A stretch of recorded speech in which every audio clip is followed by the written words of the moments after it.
just took you on a little tour of my walking path around here. I'm a little bored of this neighborhood. It takes too long to get out of the neighborhood. I'm like worn out before I get to the edge. Unlike where I lived in Boulder, the terrain was much more interesting in Boulder.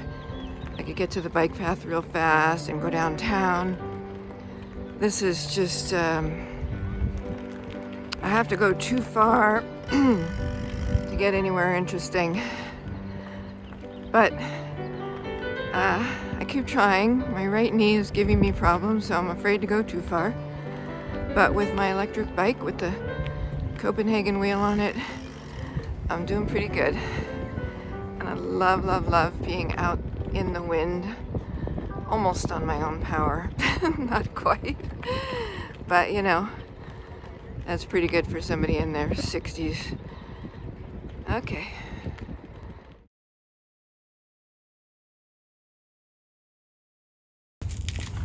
Good morning. Welcome to the get-go.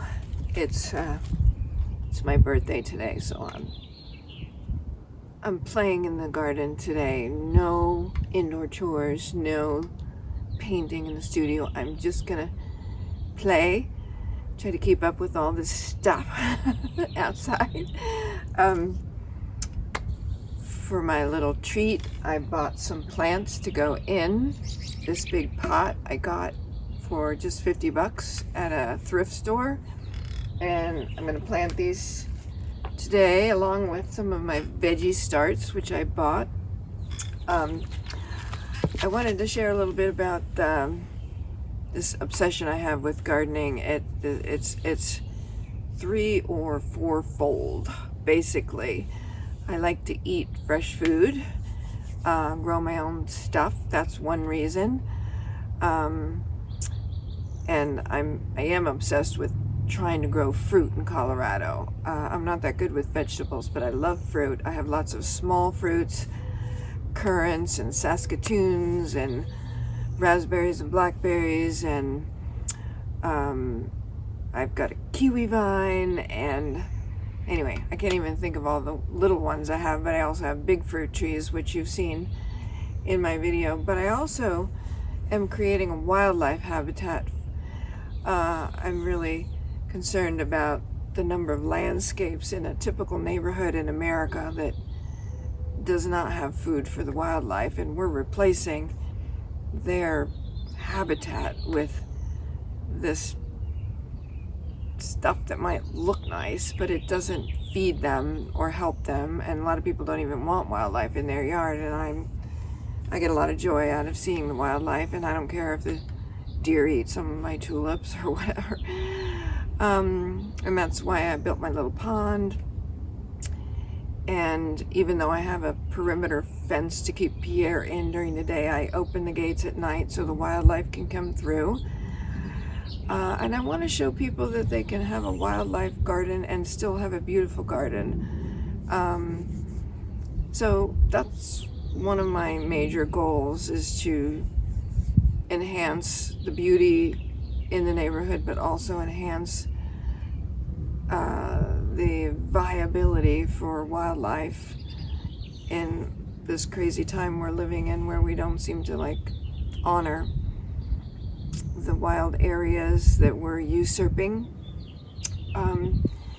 And of course it's for my career as well, because I love to paint flowers, and I put a lot of money and energy into this garden because I like to paint from the garden. And I'm just really excited to be creating a still life. And what I usually do is find some cute little table, or an ugly table with a tablecloth on it, and put some glassware.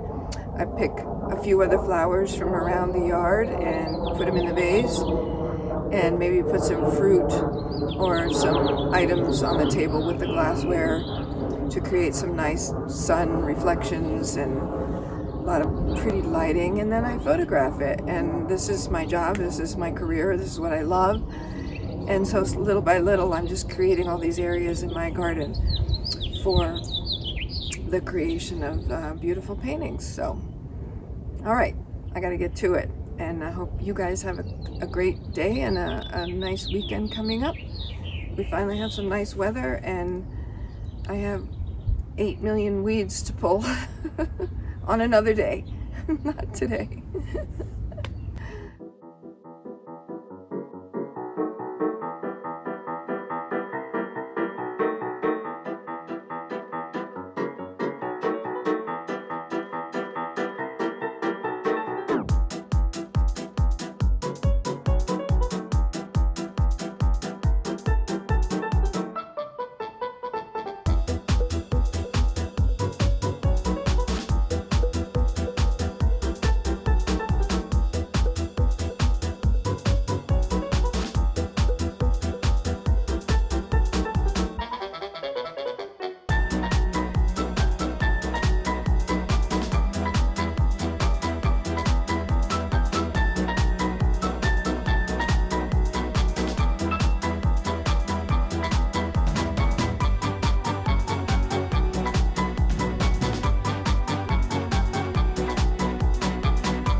Good morning. It's Monday again, and I'm having major overwhelm today. It's probably 11 o'clock already, and I've done like a million circles around the garden and the house. Springtime is a really crazy time for me to get any painting done.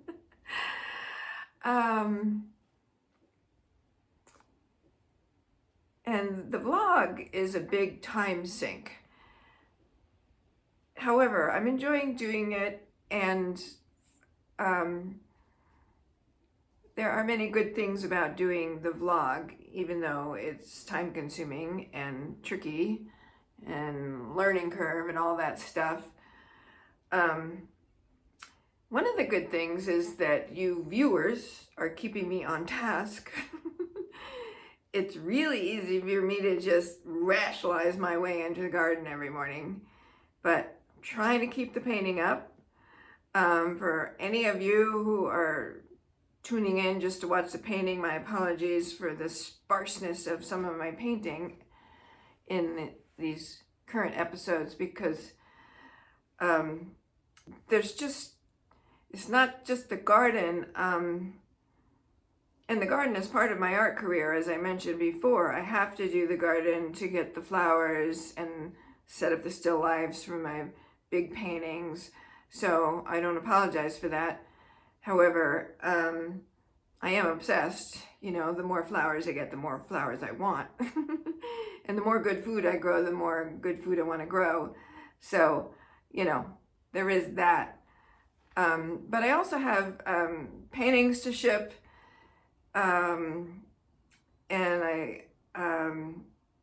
my computer work is just like down the drain. I'm really struggling to get, you know, my website updated and the e-newsletter sent out, which I haven't sent out in 2 years. My database is, you know, ridiculous. There's just a lot to do. And then I have this mess everywhere. My construction mess. I have to go paint my trellis that I just built for my clematis vine, or clematis vine, however you pronounce it. But anyway, on with the painting. Okay, I'm going to see if I can explain to you what I'm doing with all these flowers. I did these in my last session last week, so I'm having a little trouble recreating those exact colors because I want to continue this pale creamy color up through these ones here and over here. These three colors are as close as I could get to the colors. I was trying to match of the highlighted areas of this section that's already pretty much complete.